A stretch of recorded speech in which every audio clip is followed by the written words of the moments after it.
Hello student, तो कैसे हो आप सभी। आशा करता हूँ कि आप सभी अच्छे होंगे। स्वागत है आप सभी का हमारे यूट्यूब चैनल कंसेप्ट विद के सर के साथ। तो देखिए, ये जो क्लास होने वाली है वो हमारी print culture and the modern world, मुद्रण संस्कृति और आधुनिक दुनिया, जो कि NCERT 10th class history chapter number 5 है। ठीक है, तो ये क्लास इंग्लिश मीडियम वाले बच्चों के लिए होने वाली है। हाँ, एक्सप्लेन इस क्लास में भी हिंदी में ही किया जाएगा। जो कंटेंट है उसको इंग्लिश में आपको प्रोवाइड किया जाएगा और उसको एक्सप्लेन किया जाएगा अच्छे से। ठीक है, और ये जो क्लास होने वाली है वो एनुअल एग्जाम 2024 के लिए काफ़ी इंपॉर्टेंट होने वाली है। तो जो भी बच्चे 10th क्लास में हैं और एनुअल एग्ज़ाम 2024 देने वाले हैं वो इस क्लास को ज़रूर देखें। ये जो सीरीज़ होने वाली है, ये पूरी सीरीज़ चलने वाली है जो कि हिस्ट्री की सीरीज़ रहेगी। इस हिस्ट्री की सीरीज़ में हमने सबसे पहले चैप्टर नंबर 5 स्टार्ट किया है। तो ये जो सीरीज चलेगी पूरी हिस्ट्री को कंप्लीट करेगी और किस हिस्ट्री के चैप्टर से कौन कौन से मोस्ट इंपोर्टेंट क्वेश्चन रहेंगे जो आपके डायरेक्टली 2024 एग्जाम को हिट कर सकते हैं। मैं बोल रहा हूँ कर सकते हैं। ठीक है, तो उन क्वेश्चन को भी यहाँ पे डिटेल के साथ कवर किया जाएगा। ठीक है, तो आप क्या करें, तो आप इस सीरीज़ को कम्प्लीटली देखें। ठीक है, और अपने एग्जाम्स की प्रिपरेशन को और मजबूत करें। तो ठीक है, बने रहिए और देखते रहिए कंसेप्ट विद के सर के साथ। तो ये जो क्लास होने वाली है वो होने वाली है चैप्टर नंबर 5 में, हिस्ट्री का चैप्टर है ये। ठीक है, तो स्टार्ट करते हैं हम। तो देखिए, अब सबसे पहले हम अगर देखें तो भाई देखो, सबसे पहले क्या बताया गया है। हाँ, एक और बात थी इस क्लास को पढ़ने के लिए। देखो, इस क्लास को पढ़ने के लिए कुछ नियम हैं। नियम का मतलब ये मत सोच लेना सर अब तो नियम बता रहे हैं। नियम का मतलब ऐसा कुछ नहीं है। नियम का मतलब है कि इस क्लास को अच्छे से समझने के लिए आपको कुछ बातों का ध्यान रखना है। ध्यान क्या रखना है, जैसे कि ये जो हाईलाइटर के द्वारा मैंने जो हाईलाइट किया है, केवल आपको इन्हीं पर ध्यान देना है। ठीक है, बाकी के जो लाइनें या वर्ड जो लिखे हुए हैं उन पर आपको इतना फोकस नहीं करना है, क्योंकि ये हाइलाइटर से वही लाइनें हाईलाइट की गई हैं जो कि एग्जाम पर्सपेक्टिव से काफ़ी इंपोर्टेंट होने वाली हैं। ठीक है, तो आपको करना क्या है, केवल इन्हीं पर आपको फोकस करना है। और बाद में जा के आपको शॉर्ट नोट्स के द्वारा भी, जो मैं अभी समझाऊंगा डिटेल के साथ में, उसको शॉर्ट नोट्स के द्वारा भी एक्सप्लेन किया गया है। ठीक है, उसको भी अच्छे से समझाया गया है। तो आपको ये वाली क्लास काफ़ी हेल्पफुल होने वाली है। तो देखते रहिए और बने रहिए कंसर्ट विद के सर के साथ। चलिए करते हैं स्टार्ट हम। आपको केवल किन पर ध्यान देना है, जो हाइलाइटर से जिनको हाईलाइट कर रखा है उन पर। ओके, तो चलिए करते हैं स्टार्ट। तो देखिए, अगर हम बात करें print culture and the modern world, तो देखिए, it is difficult for us to imagine a world without printed matter. तो भाई हमारे लिए ये मतलब हमारे लिए उस दुनिया की कल्पना करना या उस दुनिया के बारे में सोचना भी कितना मुश्किल है जहाँ पर कोई भी छपी हुई सामग्री ना हो, प्रिंटेड मैटर ना हो। सपोज दैट, मान के चलो कोई ऐसी दुनिया जहाँ पे कोई भी प्रिंटेड मैटर नहीं है, कोई भी छपी हुई चीज़ नहीं है, तो फिर आप बुक्स कैसे पढ़ते, फिर मैं आपको कैसे पढ़ाता। ठीक है, तो अगर छपा हुआ मैटर नहीं है तो ऑब्वियसली बात है, फिर हम क्या नहीं कर सकते, फिर हम अच्छे से रीड नहीं कर पाते।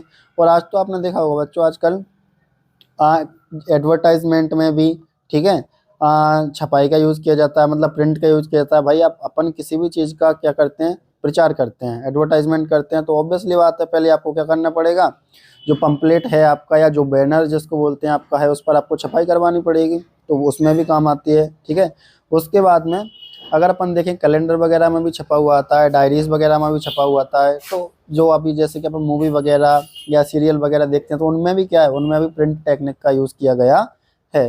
तो प्रिंट टेक्निक के बिना दुनिया की कल्पना करना हमारे सब के लिए काफ़ी मुश्किल होने वाला है।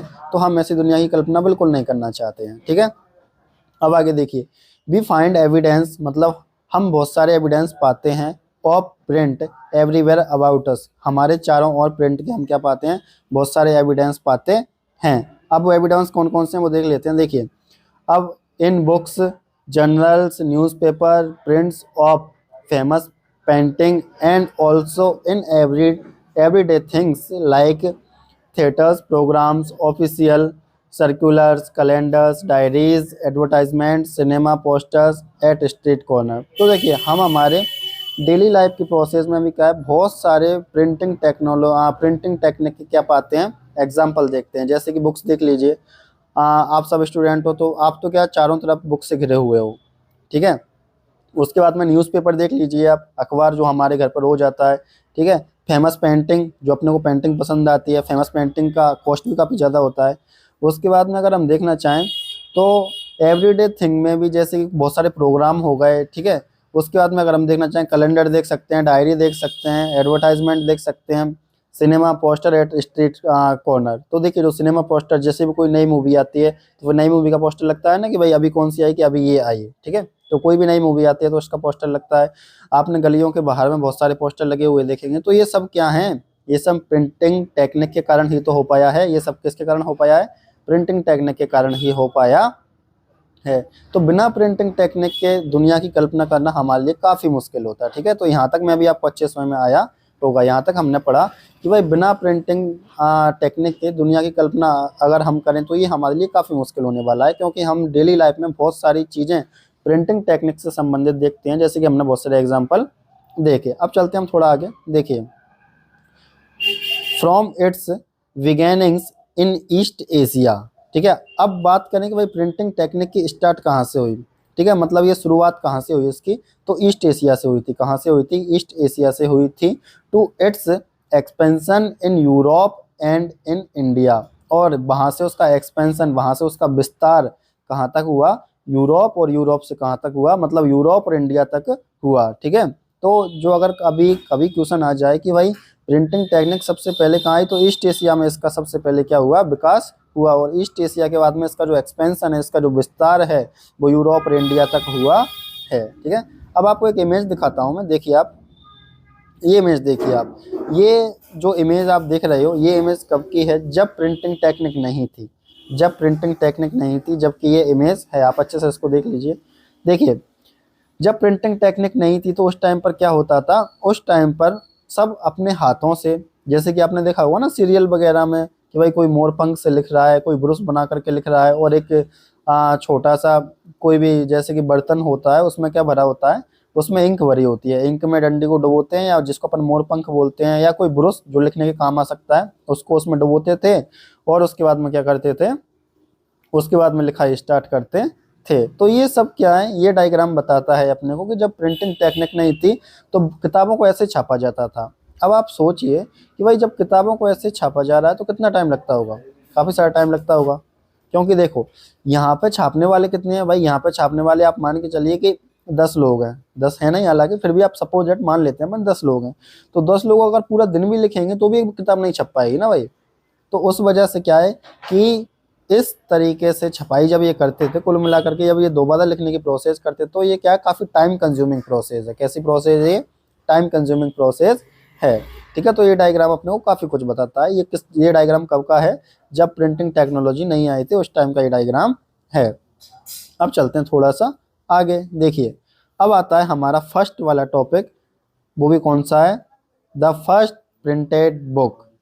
कौन सा है, द फर्स्ट प्रिंटेड बुक, ठीक है। अब देखिए, अगर इसकी बात हम करें, the earliest kind of print technology was developed in China, Japan and Korea. अगर बात करें भाई सबसे पहले जो प्रिंटिंग टेक्नोलॉजी थी वो कहाँ कहाँ पे आई, तो चाइना, जापान और कोरिया में आई। This was a system of hand printing, और ये प्रणाली कैसी थी, ये सिस्टम कैसा था, यहाँ पे जो टेक्निक आई थी वो कैसा सिस्टम था, हैंड प्रिंटिंग, मतलब हाथ से लोग छपाई करते थे, हाथ से लोग लिखते थे, ठीक है।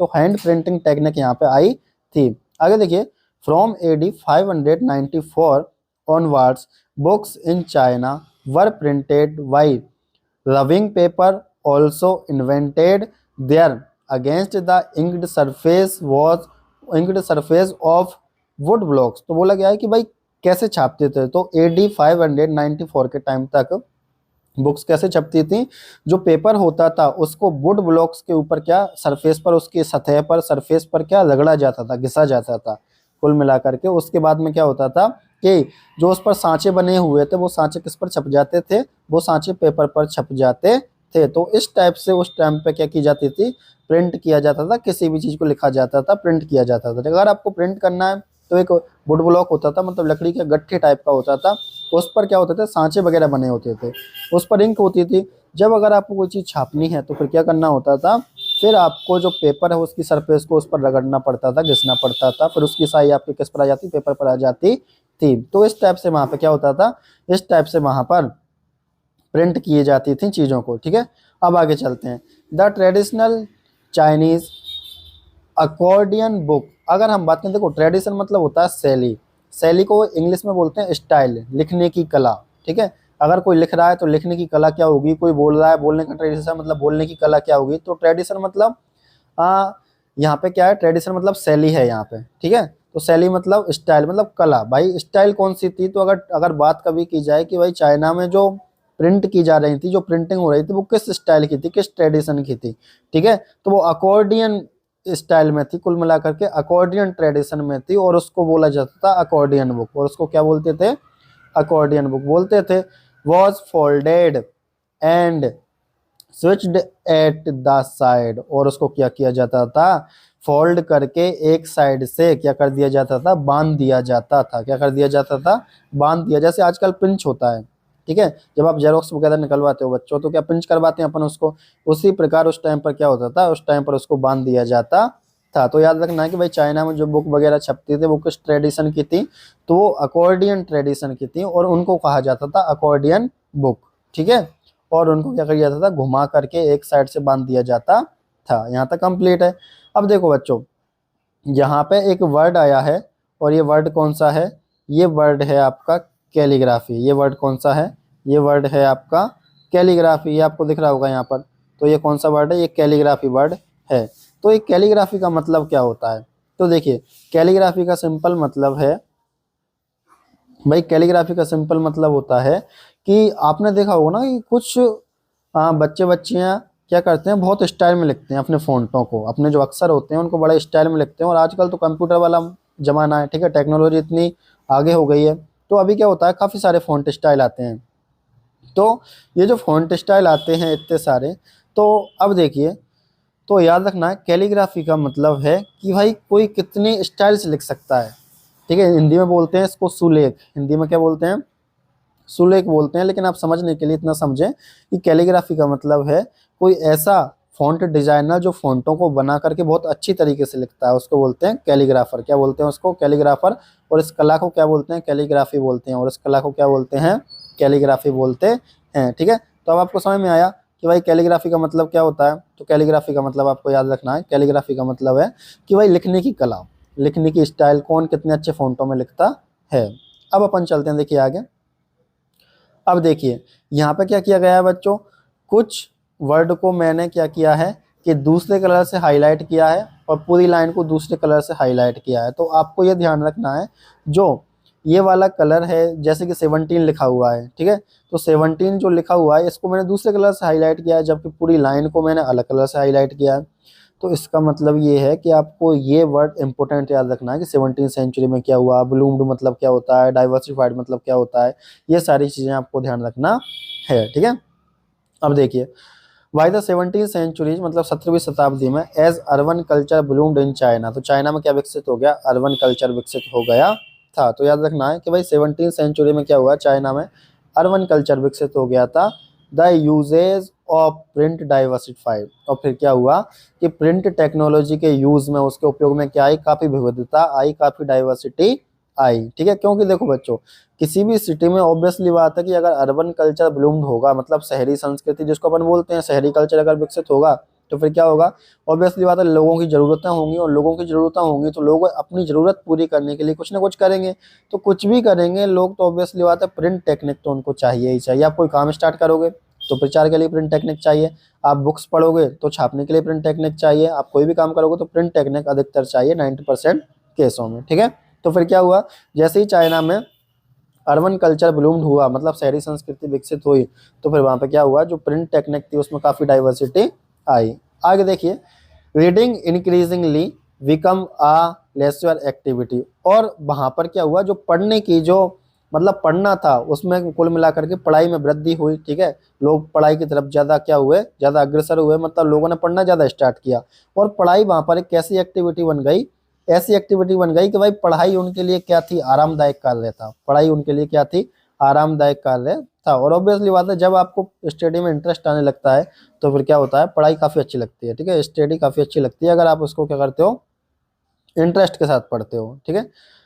क्योंकि बच्चों क्या होता है ना कि कोई भी अगर एक लेखक है, मतलब एक पोइट है, अगर वो एक बुक लिखता है, तो बुक लिखने का मतलब है कि उसने अपने 20-25 साल के एक्सपीरियंस को उस बुक में डाला है। और आप केवल कुछ महीने या कुछ दिनों में उस बुक को पूरा पढ़ के उसके 20-25 साल का एक्सपीरियंस गेन कर लेते हो, ठीक है। तो बुक्स वगैरह पढ़नी चाहिए। अब देखिए और क्या हो रहा था चाइना में, rich women began to read. और क्या हुआ कि जो अमीर महिलाएं थी उन्होंने क्या किया, उन्होंने पढ़ना स्टार्ट किया। जो अमीर महिलाएं थी उन्होंने क्या किया, उन्होंने पढ़ाई करना स्टार्ट किया। And many women began publishing their poetry and plays. और बहुत सारी महिलाएं ऐसी थी जिन्होंने क्या किया, पोइट्री और प्लेस को अपने को ही पब्लिश किया, ठीक है। तो याद रखना है कि रिच वुमेन ने भी वहाँ पे पढ़ना स्टार्ट किया और many women began publishing their poetry and plays. और बहुत सारी महिलाएं ऐसी थी जिन्होंने अपनी ही पोएट्री और प्लेस को पब्लिश कराया, मतलब छपवाया, ठीक है। अब आगे देखिए, in the late 19th century. अब देखो बच्चों ध्यान देना है आपको, इधर जो अपन ने यहाँ पे बात की थी वो 17th सेंचुरी की थी कि भाई 17th सेंचुरी में क्या हुआ।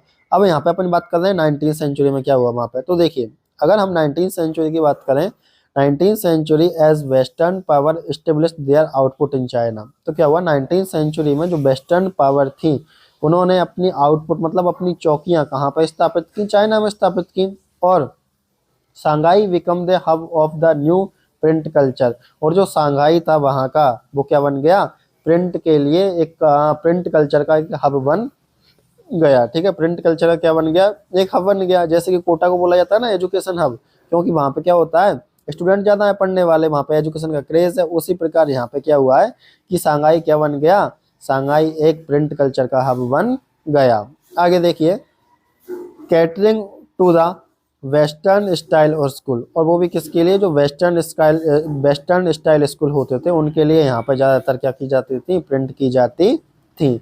From hand printing there was now a gradual shift to mechanical printing. और बोला गया है कि भाई जो हाथ से छपाई की तकनीक थी वो धीरे धीरे किसमें चेंज होने लगी, वो धीरे धीरे मशीनी प्रिंटिंग में चेंज होने लगी। यहाँ तक कंप्लीट है। तो मैं भी आपको ये सारा अच्छे से समझ में आया होगा कि भाई हमने सबसे पहले देखा था कि भाई बिना प्रिंटिंग के दुनिया की कल्पना करना काफी कठिन है। उसके बाद हमने ये डायग्राम के बारे में थोड़ा देखा। उसके बाद हमने देखा बच्चों कि द फर्स्ट प्रिंटेड बुक्स, इसके बारे में थोड़ा सा हमने जाना, ठीक है। हमने फिर जाना कि भाई चाइना, जापान और कोरिया में सबसे पहले प्रिंटिंग टेक्निक आई थी। फिर हमने चाइना के बारे में जाना, कैलीग्राफी के बारे में जाना, अकॉर्डियन बुक के बारे में जाना। उसके बाद में हम इधर आए कि भाई 17th सेंचुरी में क्या हुआ था, तो अर्बन कल्चर ब्लूम्ड हुआ था चाइना में। फिर रिच वुमेन ने पढ़ना स्टार्ट किया, ये सारा जाना। फिर उन्हीं वुमेन ने पोएट्री और प्लेस करना स्टार्ट किया, मतलब उनको पब्लिश करवाना स्टार्ट किया। फिर हमने देखा कि 19th सेंचुरी के अंत में वेस्टर्न पावर ने अपनी चौकियां कहाँ स्थापित करी, मतलब अपने ऑर्गेनाइजेशन कहाँ स्थापित किए, चाइना में स्थापित किए।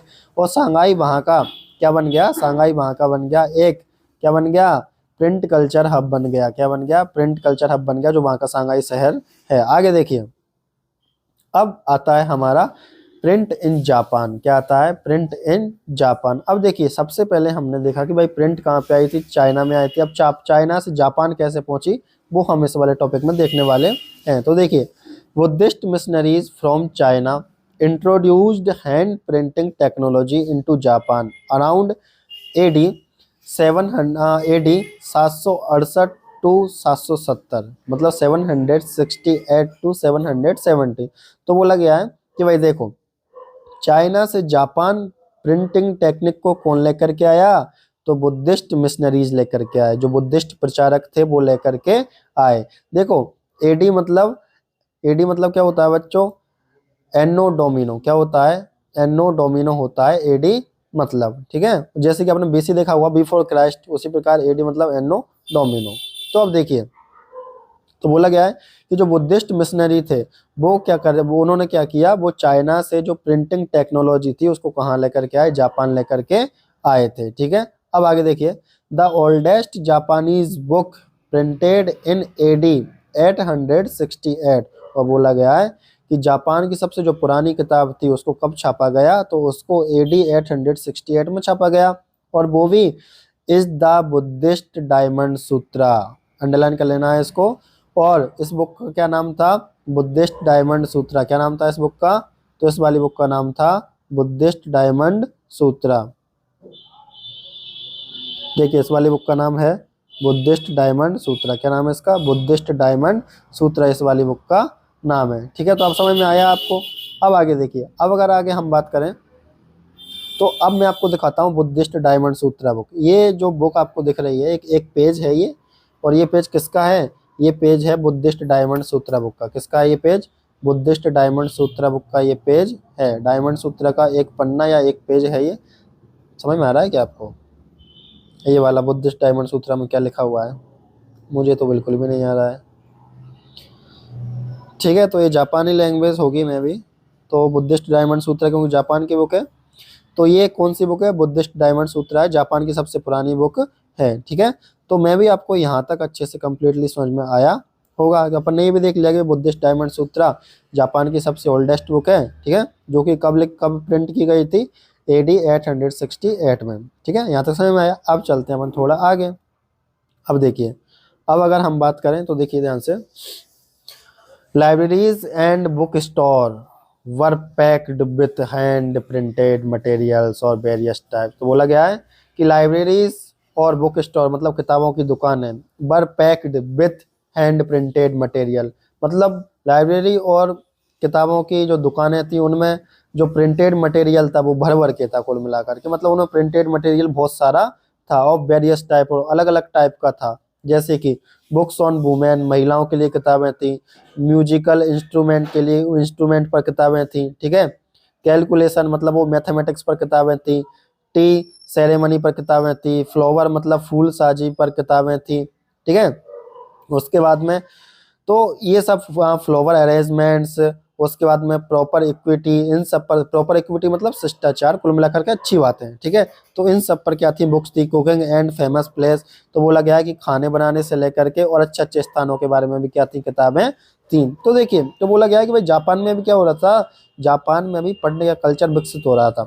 जापान में भी क्या हो रहा है बच्चों?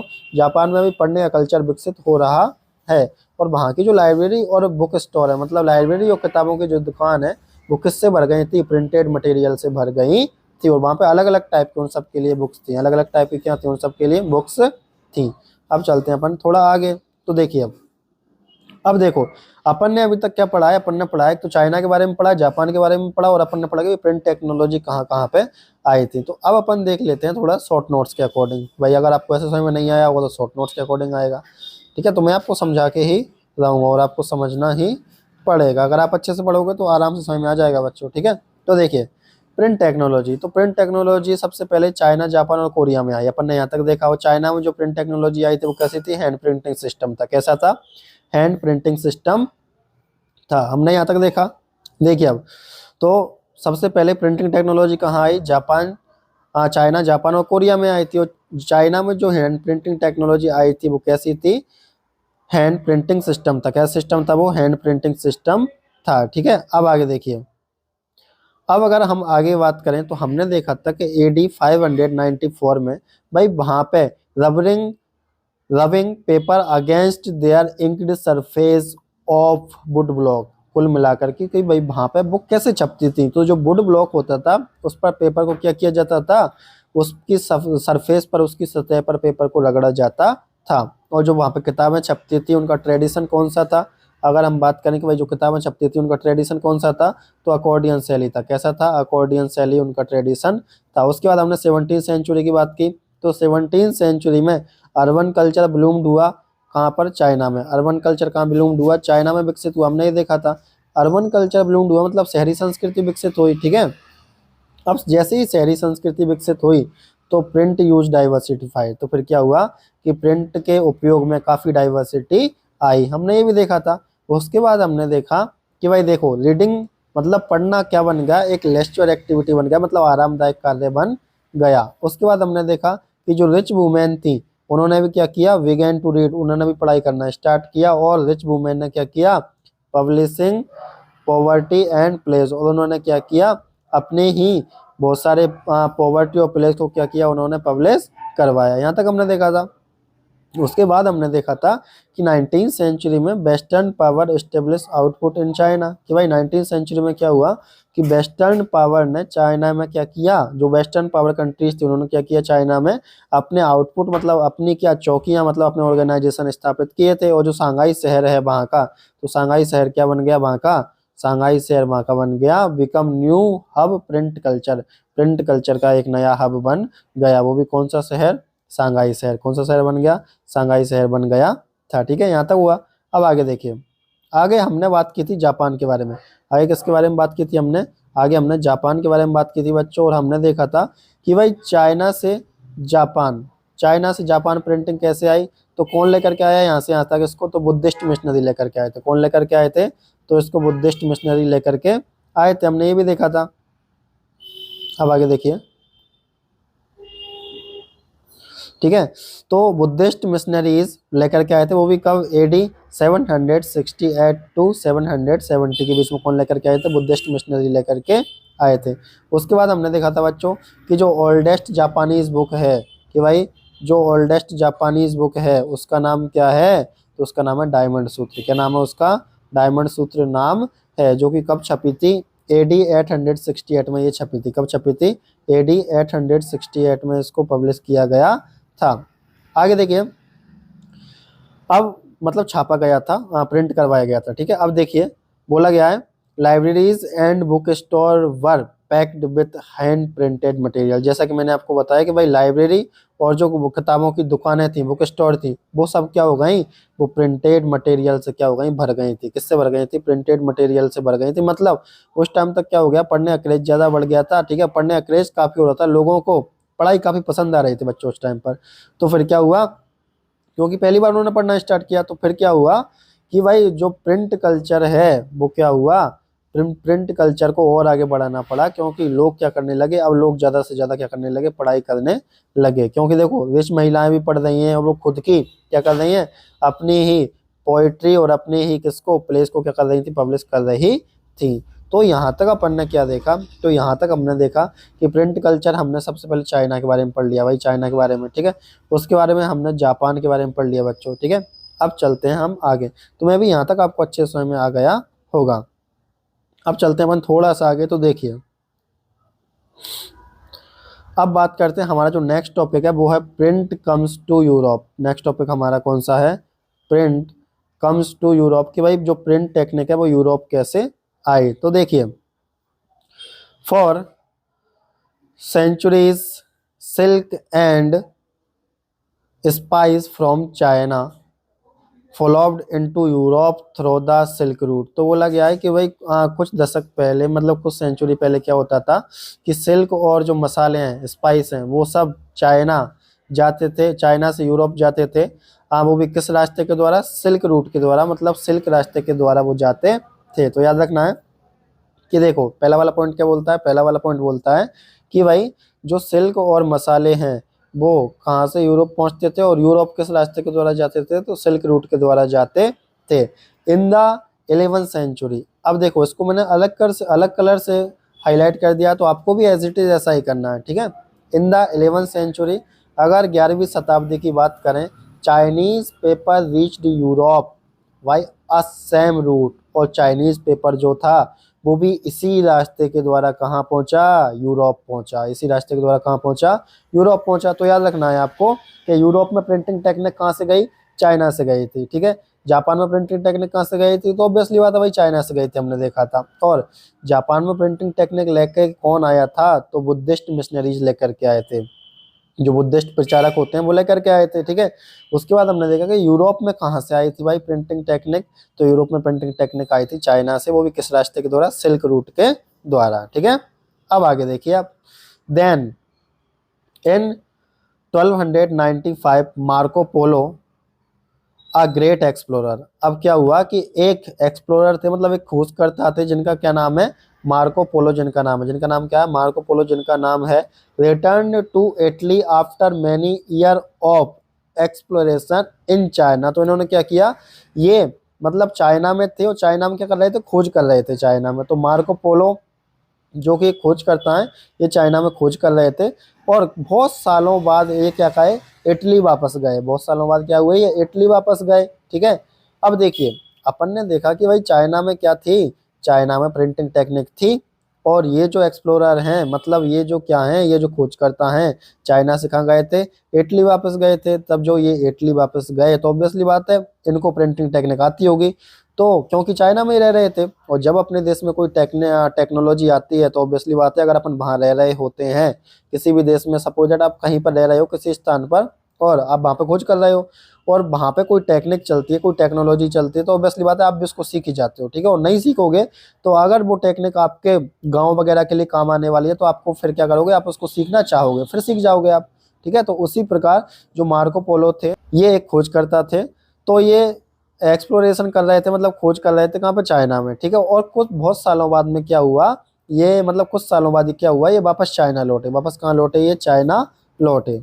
अब चाइना लौटेंगे तो ऑब्वियसली बात है ये अपने साथ क्या लेकर के जाएंगे, अपने साथ में ये प्रिंट टेक्नोलॉजी चाइना लेकर के जाएंगे। आगे देखिए, एज यू रीड अबव, जैसा कि हम ऊपर पढ़ चुके हैं, China already had the technology of would block printing. जैसा कि हमने भाई ऊपर पढ़ा है कि चाइना के पास ऑलरेडी क्या थी, वुड ब्लॉक प्रिंटिंग टेक्नोलॉजी थी। क्या थी, चाइना के पास वुड ब्लॉक प्रिंटिंग टेक्नोलॉजी थी।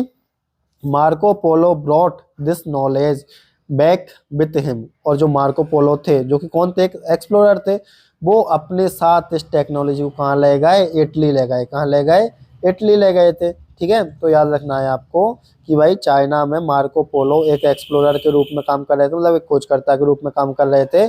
और चाइना के पास जैसा कि हमने ऊपर पढ़ा है ऑलरेडी क्या थी, वुड ब्लॉक प्रिंटिंग टेक्नोलॉजी थी। तो मार्को पोलो अपने साथ इसको लेकर के कहाँ गए थे, इटली वापस लौटे थे, ठीक है। अब आगे देखिए, now Italians began producing book with would block. फिर क्या हुआ कि अब जो इटली के सिटीजन थे, जो इटालियंस थे, उन्होंने भी क्या स्टार्ट कर दिया, बिगैन प्रोड्यूसिंग बुक प्रोड्यूस करना स्टार्ट कर दिया, किताब बनाना, किताब छापना स्टार्ट कर दिया। वो भी किस टेक्निक के द्वारा, वही वुड ब्लॉक प्रिंटिंग टेक्निक के द्वारा। And soon the technology spread to other part of Europe, और जल्दी ही ये वाली टेक्नोलॉजी यूरोप के अलग अलग भागों में क्या हो गई, स्प्रेड हो गई, फैल गई, ठीक है।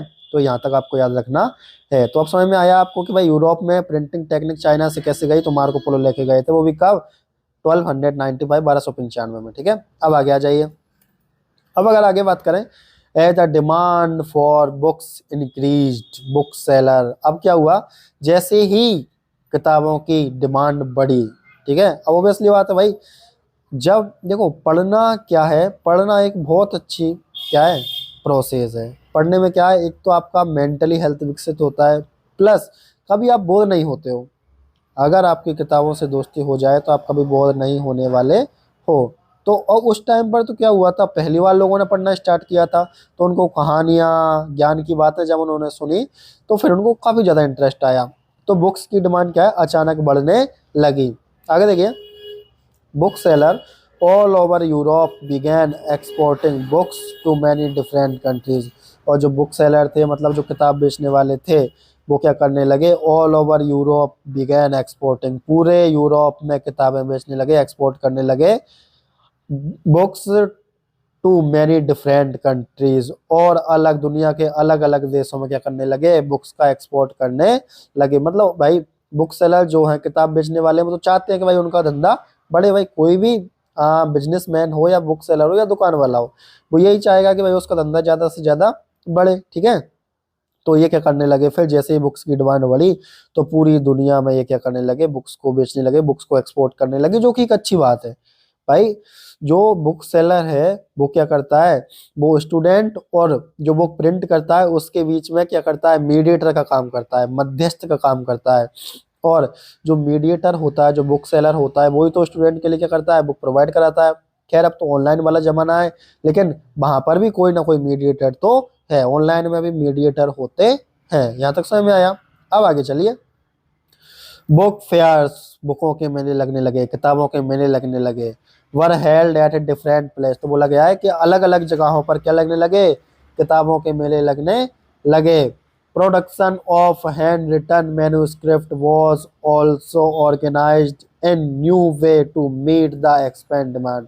और बोला गया है कि इस बढ़ती हुई मांग को देखते हुए फिर क्या हुआ, इस बढ़ती हुई मांग को पूरा करने के लिए जो हैंड रिटन मैन्युस्क्रिप्ट थी उसको एक नया रास्ता अपनाना पड़ा। और जल्दी वो किस में चेंज होगी, अब जल्दी ही वो मशीनी प्रिंटिंग टेक्निक में चेंज होने वाली है। कुल मिलाकर के भाई डिमांड इतनी बढ़ रही थी कि हाथ से जो पब्लिश मतलब हाथ से लिख करके जो बुक वगैरह छपती थी, या जो would block hand printing technology थी, उससे क्या हो रहा था, बुक्स की डिमांड फुलफिल नहीं हो पा रही थी, बुक की डिमांड पूरी नहीं हो पा रही थी क्योंकि डिमांड इतनी ज्यादा थी।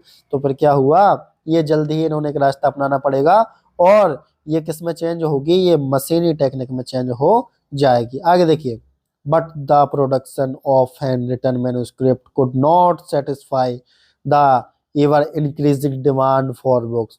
और बोला गया है कि जो मैन्युस्क्रिप्ट जो हाथ से लिखी जाती थी, वो जितनी डिमांड बढ़ रही थी ना बुक्स की, उनको सेटिस्फाई नहीं कर पा रही थी। मतलब बुक्स की डिमांड ज्यादा बढ़ रही थी और हाथ से जो मैन्युस्क्रिप्ट लिखी जा रही थी, मतलब बुक वगैरह लिखी जा रही थी, वो संख्या में कम पड़ रही थी, उनको डिमांड को पूरा नहीं कर पा रही थी।